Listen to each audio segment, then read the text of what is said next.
شوفوا مع هاد مولسكي هابط كيتجلس، يعني دويره مسركل مع راسو في الجبل، هو غادي وظهر له شي حاجه في الجنب ديالو.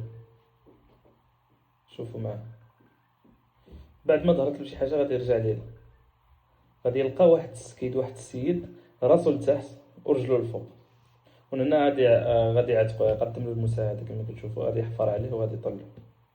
سبحان الله، اذا كتب لك الله عمار جديد، راه واخا يوقع اللي وقع ما غاديش تموت، الا اذا كان مكتوب عليه. شوف، انا غادي يبقى يحفر عليه.